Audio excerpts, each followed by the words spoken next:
దివ్యవాణి TV ప్రేక్షకులకు నమస్కారం. Good Samaritan కార్యక్రమానికి స్వాగతం.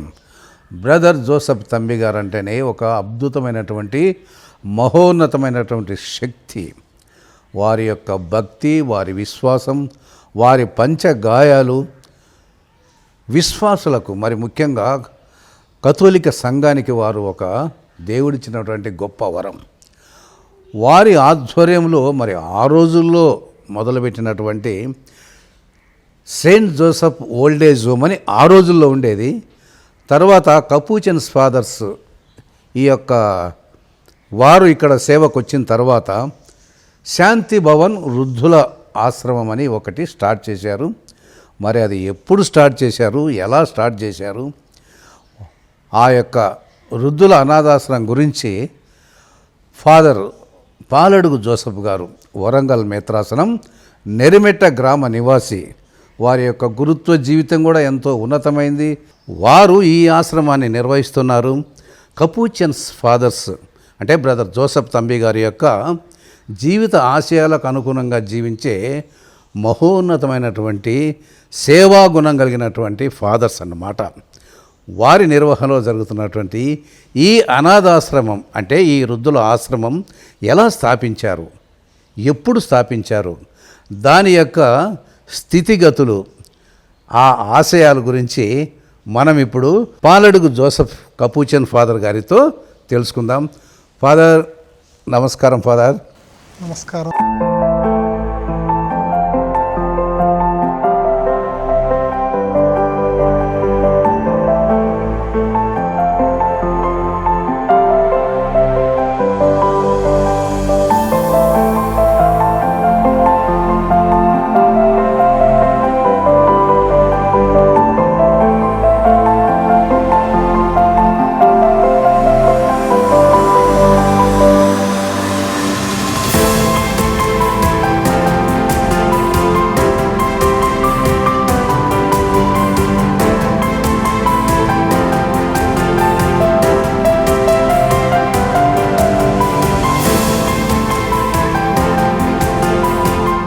చాలా సంతోషం ఫాదర్. మీరు చేస్తున్నటువంటి సేవ అమూల్యమైనది, దేవునికి ఎంతో మహిమ గలది. నిజంగా ఆ వృద్ధులను చూస్తుంటే చాలాసార్లు నాకు కూడా కన్నీళ్ళు వస్తాయి. అటువంటి సేవ చేస్తున్న మీరు ఎలా ఈ యొక్క అంటే ఎప్పుడు మొదలుపెట్టారు, స్థాపించడానికి బ్రదర్ జోసెఫ్ తంబి గారి కృషి ఉందా, ఎలా చేశారో కాస్త దివ్యవాణి టీవీ ప్రేక్షకులతో పంచుకుంటారా? ఈ పెద్దవుట్టపల్లి గ్రామం, ఈ విచారణ ఈ ఏరియాకు మొత్తం ఒకే మొట్టమొదటి విచారణ. ఈ చుట్టుప్రక్కల చూసినా కానీ ఎక్కడ కూడా దేవబలి పూజలు జరగడం లేదు. అలాంటి పరిస్థితులలో చాలామంది దూర ప్రాంతాల నుంచి ఈ ప్రాంతానికి కేవలం దేవబలి పూజ చేయడానికి, చూసుకోవడానికి మాత్రమే ఇక్కడికి వస్తూ ఉండేవారు. అలాంటి పరిస్థితులలోనే బ్రదర్ జోసెఫ్ తంబి గారు మా కపూచన్ సభలో గురువు కావాలని ఒక తపనతో చేరారు. చేసిన తరువాత అతనికి ఎంతో ఆసక్తి ఉండేది. కపూచన్ ఫ్రాన్సిస్కన్ సభకు చెందినటువంటి గురువు కావాలనే కోరిక చాలా ఎక్కువగా ఉంది. కానీ దురదృష్టవశాత్తు ఏమైంది అంటే అతనికి బోధకాలు అనే ఒక వ్యాధి వచ్చింది. ఆ వ్యాధి రావడం ద్వారా ఈ బ్రదర్ జోసెఫ్ తంబి గారిని ఇంటి నుంచి బయటికి పంపించారు, సెమినర్ నుంచి బయటికి పంపించారు. పంపించిన తర్వాత తంబి గారికి మాత్రము ఫ్రాన్సిస్కన్ సభలో గురువు కావాలనే తపన, ఒక ఫ్రాన్సిస్కన్ బ్రదర్ అయినా పర్వాలేదు అనే ఒక కోరిక, ఎంతో ఆసక్తి ఉండేది అతనికి. అలాంటి పరిస్థితుల్లో తంబి గారిని సభ నుంచి బయటికి పంపించిన తర్వాత ఏమి చేయాలో ఆలోచిస్తూ ఉన్నాడు. అలాంటి సమయంలో ఎలాగైనా నేను ఫ్రాన్సిస్కన్లో సభలో ఉండాలి ఆ నిర్ణయం తీసుకొని ముందుకు కొనసాగుతూ ఉన్నాడు. కానీ మా ఫ్రాన్సిస్కన్ సభ స్థాపకుడు పునీత అసీసు ఫ్రాన్సిస్ వారు గురువులకు ఒక సభ, కన్యాశ్రీలకు ఒక సభ, ఈ సామాన్యమైన ప్రజలకు కూడా మరొక సభను స్థాపించాడు. ఆ సమయంలోనే ఈ బ్రదర్ జోసెఫ్ తంబి గారు ఈ మూడో సభలో అంటే సామాన్యమైనటువంటి ప్రజలు చేరాల్సినటువంటి సభలో చేరారు. చేరి తన యొక్క జీవితాన్ని కొనసాగిస్తూ ఉన్నాడు. కొనసాగిస్తూ ఉన్న సమయంలోనే ఈ 3వ సభలో కూడా అక్కడే ఉండి అదే సేవలు చేస్తూ ఉంటే ఫాదర్లకు కన్యాస్త్రీలకు ఏ విధముగానైతే ఈ మాట పట్టు ఇస్తూ ఉంటారో అదే విధముగా తంబి గారికి కూడా ఈ యొక్క వస్త్రాన్ని ఇచ్చి మాట పట్టు తీసుకోవడం జరిగింది. సో అలా ఆ యొక్క ఈ ఫ్రాన్సిస్కన్ సభకు చెందినటువంటి వస్త్రాన్ని ధరించి దేవుని యొక్క పరిచర్యను చేయడం మొదలుపెట్టాడు. మొదలుపెట్టి తమిళనాడు రాష్ట్రంలో దేవుని యొక్క పరిచర్య చేశాడు. అక్కడి నుంచి కేరళ రాష్ట్రానికి వెళ్ళారు. అలా చేస్తూ తన జీవితాన్ని కొనసాగిస్తూ ఉన్నాడు. మరి ఏదో దేవుని యొక్క ప్రేరణ ద్వారా యేసు ప్రభు యొక్క అతని మీద ఉన్నటువంటి విశ్వాసం ద్వారా అతనికి ఏ అదృష్టం కలిసి వచ్చిందో, ఏ నిర్ణయంతో ఇక్కడికి వచ్చాడో మనకు తెలియదు. కానీ తంబి గారు ఆంధ్ర రాష్ట్రానికి వెళ్ళాలనే ఒక కోరిక అతనిలో కలిగింది. వెంటనే తమిళనాడు రాష్ట్రంలో ట్రైన్ ఎక్కి మన ఆంధ్రాకి రావడం మొదలుపెట్టాడు. ఆంధ్రకు రాగానే బిట్రగుంట అనే ప్రాంతంలో ట్రైన్ నుంచి దిగిపోయాడు. అంటే నెల్లూరు దగ్గర ఉన్నటువంటి బిట్రగుంటలో దిగి అక్కడ కొన్ని రోజుల వరకే ఉండిపోయాడు. అక్కడ ఏమనిపించిందో తెలియదు. మరలా అక్కడ ట్రైన్ ఎక్కి మరలా విజయవాడ ప్రాంతానికి వచ్చాడు. విజయవాడ ప్రాంతానికి వచ్చి కేసరపల్లి ప్రాంతానికి వెళ్ళి అక్కడ దేవుని యొక్క పరిచర్య చేయడం మొదలుపెట్టాడు. గ్రామాలకి ఆ చుట్టుప్రక్కల ఉన్న గ్రామాలకు వెళ్తూ ఉన్నాడు. కుటుంబాలను సందర్శిస్తూ ఉన్నాడు. అలా చేస్తూ దేవుని యొక్క యేసు ప్రభువు గురించి బోధిస్తూ దేవుబలి పూజలో ఉన్నటువంటి ప్రాముఖ్యత గురించి ఎక్కువగా బోధించి వీరందరినీ కూడా తయారు చేసి దేవుబలి పూజ చూపించాలనే తపనతో కోరికతో ఎదురు చూస్తున్నటువంటి సమయంలోనే పక్కనే పెద్దవటపల్లి గ్రామంలో ఇది విచారణగా ఏర్పడింది. కాబట్టి ఇంతకుముందే ఇక్కడ దేవుబలి పూజలు జరిపించబడుతూ ఉన్నాయని తెలుసుకున్నటువంటి తంబి గారు ప్రతి ఆదివారం కూడా కాలినడకన ఆ కేసరపల్లిలో ఉన్నటువంటి ప్రజలను విశ్వాసులను కాలినడకన దేవుబలి పూజ చూసడానికి మాత్రమే ఇక్కడ తీసుకొని వస్తూ ఉండేవాడు. కొన్ని రోజులు ఆ విధంగా కొనసాగించాడు. మరి ఏమనుకున్నాడో అక్కడ ఉంటే చాలా ఇబ్బంది అవుతుందేమో అని, ఈ విచారణలో ఉంటే ఇతను కూడా ప్రతిరోజు కూడా దేవుబలి పూజ చూడవచ్చు కదా అని అతను ఒక ఆశతో ఇక్కడికి వచ్చేరాడు. అప్పుడే ఇక్కడ పిఎంఐ మిషనరీకి చెందినటువంటి ఫాదర్ జాన్ కల్దరారో ఆ గురువు గారు ఇక్కడ కనిపించారు. ఆ గురువు గారిని చేరదీసినప్పుడు ఆ గురువు గారు ఆ ప్రక్కన ఉన్నటువంటి ఒక గృహాన్ని, ఒక గుడిసెని ఇచ్చాడు. ఆ గృహం కూడా కాదు, ఆ గుడిసెలో తంబి గారు జీవిస్తూ ప్రతిరోజు కూడా ఈ గ్రామానికి వెళుతూ ఇంటింటికి వెళుతూ దేవుని యొక్క పరిచర్యలు చేస్తూ ఆ విధంగా కొనసాగిస్తున్నాడు. ఇలాంటి పరిస్థితులలోనే చాలామంది పరిస్థితులను చూశాడు. చాలామంది పేదవారిని చూశాడు, అనాథులను చూశాడు, అభాగ్యులను చూశాడు, దిక్కులేని వారిని చూశాడు. ఇవన్నీ చూస్తుంటే అతనిలో ఏదో ఒక తపన, ఏదో ఒక చెయ్యాలి అనే కోరిక. అలాంటి పరిస్థితుల్లోనే తంబి గారు కల్దరారో ఫాదర్ గారికి ఒక విషయాన్ని తెలియపరిచారు. ఫాదర్ గారండి, ఇక్కడ పరిస్థితులను చుట్టుప్రక్కల చూస్తుంటే చాలా అనాథలు, అభాగ్యులు, దిక్కులేని వారు ఉన్నారు. మీరు ఏదైనా ఒక ఆశ్రమాన్ని మొదలు పెడితే ఇలాంటి వారికి ఒక సేవ చేసిన వారిలా ఉంటారని తంబి గారు కల్దరారో ఫాదర్ గారికి చెప్పడం జరుగుతుంది. సో ఆ విధంగా తంబి గారు చెప్పినటువంటి మాటను తన హృదయంలోకి తీసుకొని కల్దరారో ఫాదర్ గారు ఈ యొక్క ఆశ్రమాన్ని స్థాపించాలనే కోరిక అతనిలో కలిగింది.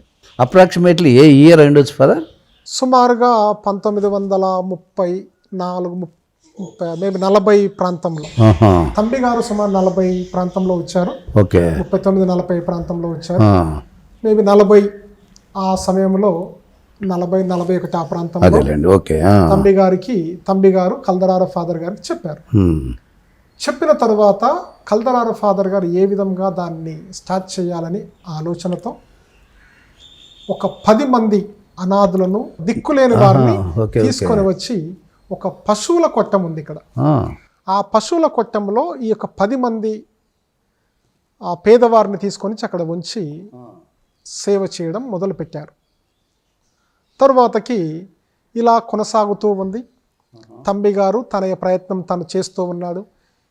గ్రామానికి కుటుంబాలను సందర్శిస్తూ ఉన్నప్పుడు ఏదో అతని దగ్గర ఉన్నటువంటిని అదుకొని తీసుకొని వచ్చి ఈ ప్రజలకు ఇవ్వడము అలా కొనసాగుతూ ఉంది.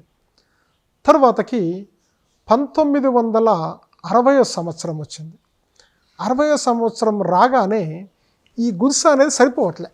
ఓకే ఓకే సో చిన్నదైపోయింది. చిన్న పశువుల కొట్టం కదా, అదేలేండి. దానికని 1960 సంవత్సరంలో కల్దరారో ఫాదర్ ఏం చేశారంటే ఒక చిన్న షెడ్ నిర్వహించాడు. ఒక షెడ్, చిన్న షెడ్ వేసి అందులో పేదవారిని మాత్రం, ఎవరు లేని వారిని, అనాథలు, మరి దిక్కుముక్కు లేని తల్లిదండ్రులు వాళ్ళు ఉన్నా కానీ తీసుకోరు, పిల్లలు ఉన్నా తీసుకోరు, ఎవరు అసలు పట్టించుకోనటువంటి పరిస్థితుల్లో వారికి మాత్రమే ఎలాంటి డబ్బు తీసుకోకుండా వారిని మాత్రమే తీసుకొని ఇక్కడ పెట్టడం, సేవ చేయడం మొదలు పెట్టారు. నా పేరు నక్కా కోటేశ్వరం అండి. ఈ ఊరేనండి మాది. ఏం పని అంటే మేము మొట్టమొదట తమ్మి గారి దగ్గరికి వచ్చాము. మమ్మల్ని దొడ్లు గడుగుతాం పాచి ఇవ్వడమన్నారు. మేము ఆ పాచి పని అవన్నీ చేస్తున్నాం. మాకు డోనిక్క ఫాదర్ గారు అన్నం పెడతానన్నారు. మాకు అన్నం పెట్టారు. 20 సంవత్సరాల నుంచి మేము ఆయన తమ్మి గారు అన్నం తిని బతుకుతున్నామండి. ఇప్పుడు మా వయసు అయిపోయింది కాబట్టి మానేసామండి. ఉండారండి మా బయళ్ళు ఉండారు, వాళ్ళు కూడా చేశారు మొన్నటి దాకా. ఎందుకంటే వాళ్ళు కూడా ఇక చేయలేములేనని మానేశారండి. అమ్మగారులు అన్నం పెడతారు. 20 సంవత్సరాల నుంచి చేస్తున్నాం కదండి పని. డోనిక్ ఫాదర్ గారు మీరు కష్టపడుతున్నారు కదా అన్నం పెడతానన్నారు. అప్పటి నుంచి ఇప్పుడు అమ్మగారులు మాకు అన్నం పెడుతున్నారు. ఇక్కడే ఈ ఊరే కదా, ఇక్కడే ఆయన సేవ చేసుకుంటా ఆ భోజనం తినుకుంటా ఇక్కడే ఈ మధ్యలో తిరుగుతామండి. నా పేరు రంగారావు, మా ఊరు ఉంగుటూరు. నేను శాంతిభవన్లో జాయిన్ అయ్యాను. నాకు 2 పిల్లలు. మా అబ్బాయి చచ్చిపోయాడు, మా ఆవిడ చచ్చిపోయింది. నేను ఇక్కడ జాయిన్ అయ్యి ఇప్పుడు 9 సంవత్సరాలు. 9 సంవత్సరాల నుంచి మా అమ్మగారులో బాగానే చూస్తున్నారు, ఫాదర్లో బాగానే చూస్తున్నారు. మాకు బయట నుంచి దుప్పట్లు వస్తున్నాయి, బట్టలు వస్తున్నాయి, పళ్ళు వస్తున్నాయి, సబ్బులు వస్తున్నాయి, పేస్ట్లు వస్తున్నాయి. మాకు ఇక్కడ అంతా సంతోషంగానే ఉంది. ఏమైనా తేడా వస్తే అమ్మగారి హాస్పిటల్ పంపించి చూపిస్తారు. అన్నీ బాగానే ఉన్నాయి మాకు. గుడ్ సమరిటన్ కార్యక్రమంలో ఇప్పుడు ఒక చిన్న విరామం తీసుకుందాం.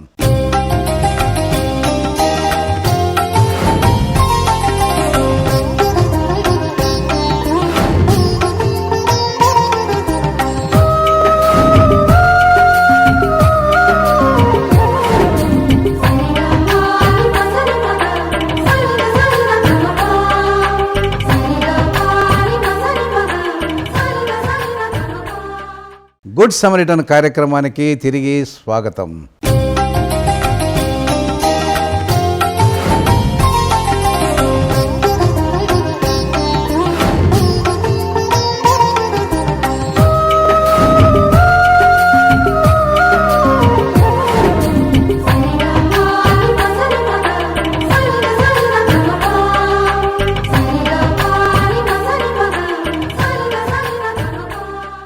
ఈ విజయవాడ ప్రాంతంలో 1977 సంవత్సరంలో ఒక పెద్ద కరువు వచ్చింది. తుఫాన్ వచ్చి సైక్లోన్ తుఫాను. సైక్లోన్ రాగానే ఇక్కడ మొత్తం కూడా నేలమట్టం అయిపోయాయి. ఆ షెడ్ మొత్తం కూడా నేలమట్టం అయిపోయి ఏం చేయాలనేటువంటి పరిస్థితి అలాంటి. అప్పటికే కపూచన్స్ ఈ ప్రాంతానికి వచ్చేసారు. ఔటపల్లి విచారణ మీద 1968 సంవత్సరంలోనే కపూచన్స్ ఈ ప్రాంతానికి వచ్చారు. మా పెద్ద గురువులు చెప్పినటువంటి విధానముగా ఏంటి అంటే, ఇది కల్దరారో ఫాదర్ పిఎంఐ మిషనరీస్ ఉన్నప్పుడే వారే చెప్పారట. ఇది కల్దరారో ఫాదర్ తర్వాత ఈ విచారణను కపూచన్ గురువులకు ఇవ్వాలనే కోరిక. ఇది నాది కాదు, మా పెద్దవారు చెప్పినటువంటి మాట. ఎందుకు అంటే ఈ కపూచన్ గురువులు కల్దరారో ఫాదర్ యొక్క సొంత గ్రామంలో కపూచన్ విచారణ నాట్. సో అందుకని దాన్ని ఈ ఔటపల్లి విచారణను వీరికి ఇవ్వాలని ఒక కోరికతో ఇచ్చారని మా పెద్దవాళ్ళు చరిత్ర చెప్తుంది. సో ఆ విధముగా 1968లో మేము వచ్చాము.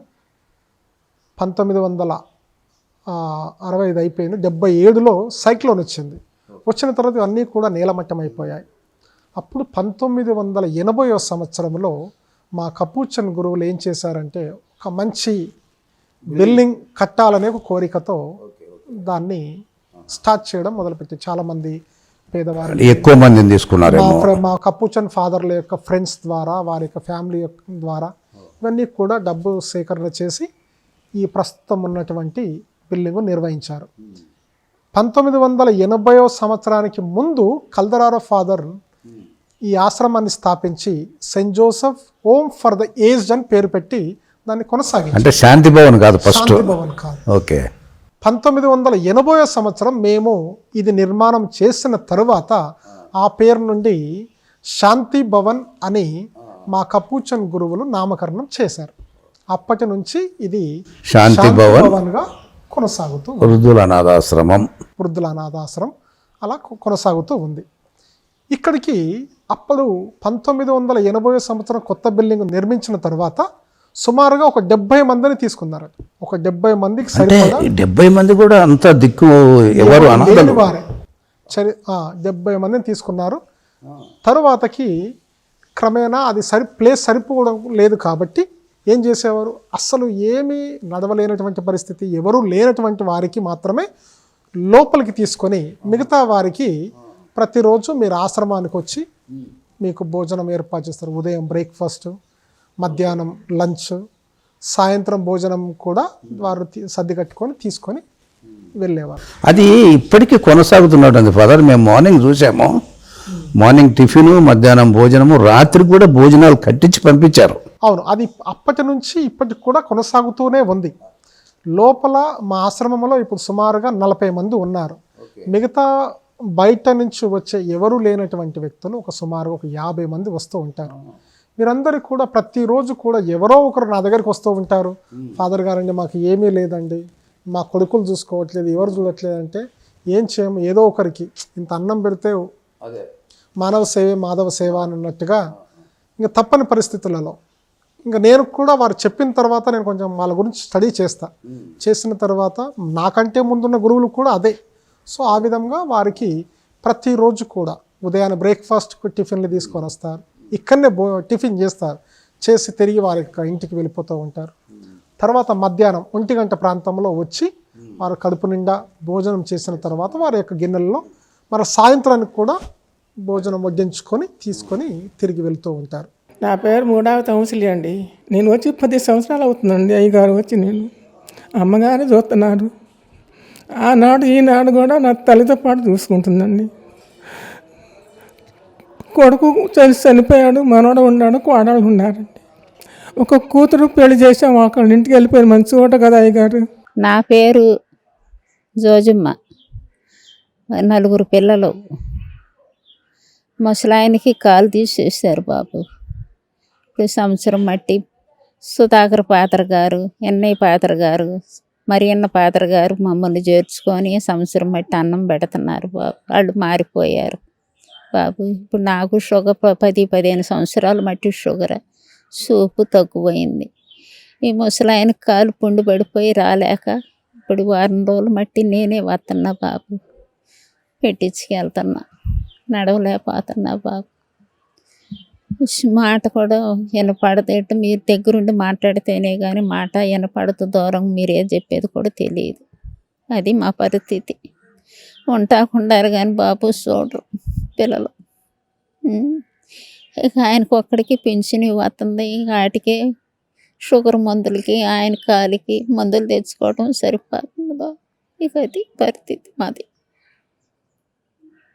ఈ దేవుడు జోజప్ప గారి మీద, ఎస్ఐ మీద, ఆ పరిశుద్ధ మరియమ్మ గారి మీద ఆధారపడి బ్రతుకుతున్నాం.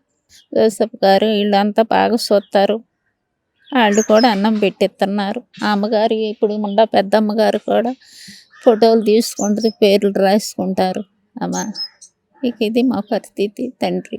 ఈ అనాథలు వృద్ధులు అంటున్నాం కదా, వీళ్ళందరికీ అంటే ప్రవేశం ఎలా మీరు వాళ్ళను అంటే టేకప్ చేయడం కానీ చేర్చుకుంటారు? ఎవరైనా వచ్చి మిమ్మల్ని సంప్రదిస్తారా? మమ్మల్ని వచ్చి సంప్రదిస్తూ ఉంటారు. వారి యొక్క బ్యాక్గ్రౌండ్ మేము తెలుసుకుంటాం, ఎవరైనా ఉన్నారా లేదా, వారి యొక్క ఆధార్ కార్డు ఏంటి, వాళ్ళు ఎక్కడి నుంచి వస్తున్నారు, అవన్నీ స్టడీ చేసిన తరువాత ఎవరూ లేరు వీరికి, వీళ్ళు చూసుకునేవారు ఎవరూ లేరు అని అనుకుంటే మాకు కన్ఫామ్ అయితే సిస్టర్స్ కావచ్చు, నేను కావచ్చు, ఎంక్వైరీ చేసిన తర్వాత వారిని లోపలికి తీసుకోవడం జరుగుతుంది. నేను సిస్టర్ ఎల్సి ఫ్రాన్సిస్కన్ క్లారిస్ట్ కాంగ్రిగేషన్ చెందిన అమ్మగారు. ఇక్కడే ఈ అనాథ ఆశ్రమం తంబిగారి కాలం నుంచి ఉంటుంది.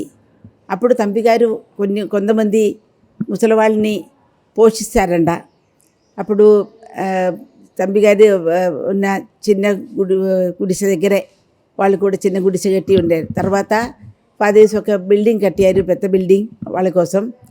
ఆ బిల్డింగ్ 1976లో ఒక పెద్ద తుఫాన్లో దెబ్బతిన్న తర్వాత ఈ బిల్డింగ్ కట్టడం అయింది. 1980లో ఈ బిల్డింగ్ ఇనాగ్రేషన్ అయింది. 1976 నుండి మా అమ్మగారు ఇక్కడే సేవ చేస్తూ ఉంటారు. అప్పుడు చిన్న హాస్పిటల్ కూడా ఉంటుంది, డాక్టర్ సిస్టర్స్ వాళ్ళు ఉంటారు. తర్వాత అది బంద్ అయిపోయింది. ఈ ముసలి వాళ్ళని చూడటం మాత్రం కంటిన్యూ చేస్తూ ఉన్నట్టు. నేను ఇక్కడ థర్డ్ టైంలో వస్తున్నా. ఫస్ట్ టైం 1992లో వచ్చిన. After 3 years I got transfer. By profession I M A teacher. ఈ ముసలి వాళ్ళ మీద చాలా ప్రేమ ఉంది కాబట్టి మరీ అడిగినప్పుడు నన్ను ఇక్కడ పంపారు. నేను 2010లో రెండోసారి వచ్చిన. After 3 years I was gone to other place. Then now 2021లో నవ్వు థర్డ్ టైం. వీళ్ళతో ఉండటం అంటే ముసలి వాళ్ళతో గడపటం అంటే చాలా ఇష్టం మాకు. అందుకే నేను సంతోషంగా వీళ్ళు సేవ చేస్తున్నా. ఇంకా ఇక్కడ ప్రత్యేకత ఏంటంటే ఈ ముసలి వాళ్ళకి ఏమీ లోటు లేదు. ఎప్పుడప్పుడు ఎవరో ఒకటి పెడుతూ ఉన్నారు. ఆనాడు తంబి చెప్పారంట, ఫాదర్ అడిగారు తంబి గారితో, నీవు ఉన్నప్పుడు వీళ్ళకి ఏదో పోషిస్తున్నారు, నీ లేనప్పుడు ఎవరు చూస్తారంటే నేనే చూస్తామని అప్పుడు మాట ఇచ్చిందంట. అది అక్షరార్థం కరెక్టే. ఏదన్నా తక్కువ ఉందంటే 10 మంది తెచ్చి పెడతారు ఏదో ఒకటి. వీళ్ళకి ఏమీ లోటు లేనట్టు తంబి గారి ప్రత్యేక ఆశీర్వాదం ఉన్నట్టుంది. లాస్ట్ టైం అమ్మగారికి కరోనా వచ్చి రూమ్లో 1 నెల బయట రాకుండా పోయింది. 2 సార్లు కరోనా వేవ్ వచ్చినప్పుడు మాత్రం వీళ్ళకి మాత్రం ఒక్కరికి కూడా కరోనా రాలేదు. వాళ్ళకి ఏమి లోటు లేకుండా దేవుడే చూస్తున్నారు. దేవుని యొక్క కరుణ వీళ్ళ మీద చాలా ఉన్నట్టుంది. మాకు కూడా ఇక్కడ చేయటం అంటే చాలా సంతోషం. చాలా మనసులో ఎంతో ఆనందమే. ఫాదర్స్ కూడా బాగా ఇంట్రెస్ట్ చూస్తూ ఉన్నారు. ఫాదర్ జోసెఫ్ గారు ఇప్పుడు ప్రొఫెసర్ రెక్టర్ గారు, ఫాదర్ జోసెఫ్ గారు అన్నిట్లో మాకు స్వేచ్ఛ ఇస్తూ ఉంది. మనకు వీళ్ళకి ఏం పెట్టాలన్నా ఏ ఆంక్షలు లేదు. మాకు స్వేచ్ఛగా మాకు ఇష్టమైనట్టు వాళ్ళకి అన్నీ పెట్టడానికి ఉంది. ఫాదర్ కూడా చాలా ప్రేమంగా వీళ్ళు చూస్తున్నారు. ఊరి పెద్దలది కానీ అక్కడ ప్రైవేట్ స్పేస్ అని లెటర్ తీసుకొని వస్తారు, పలాని మనిషికి ఎవరు లేదని చెప్పి. అటువంటి మనం తీసుకుంటాము. చాలామంది ఊరికనే వస్తారు చేర్చమని చెప్పి. కొంతమంది ఇంటికాడ నుంచి అలిగి వచ్చిన వాళ్ళు కూడా ఉన్నారు. కానీ వాళ్ళని తీసుకోం. కరెక్ట్ వాళ్ళది తెలిసిన తర్వాతనే వాళ్ళు అనాథలుగా ఉన్నారా అన్ని పెద్దలది ఒక లెటర్తో వచ్చినప్పుడే మేము తీసుకునేది. ఇక్కడ వచ్చిన తర్వాత వాళ్ళకి అన్నీ పెడతాం. వాళ్ళకు మళ్ళీ స్పాన్సర్స్ కూడా చాలామంది వస్తారు. సామాన్యంగా బర్త్డే, డెత్ యానివర్సరీ అటువంటివి వచ్చినప్పుడు, మ్యారేజ్ యానివర్సరీ అటువంటివి వచ్చినప్పుడు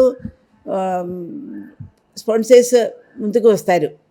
అంటే వీళ్ళు ప్రార్థన చేసినప్పుడు వాళ్ళకి బాగా ఫలితం దొరుకుతుందని నమ్మకం. అలానే దేవుని కృప వల్ల ఏమీ లోటు లేకుండా వీళ్ళని కాపాడటానికి వీలవుతుంది. మంచిగా అందరూ సంతోషంగా ఉన్నారు. మేము కూడా సంతోషంగా ఉన్నాము. శాంతి భవన్ వృద్ధుల ఆశ్రమంలో జరుగుతున్నటువంటి అనేకమైనటువంటి సేవా కార్యక్రమాల విషయాలు ఎన్నో తెలుసుకున్నాం. ఇంకా ఫాదర్ గారు ఎటువంటి ఆసక్తికరమైన విషయాలు చెప్తారో వచ్చే వారం విందాం.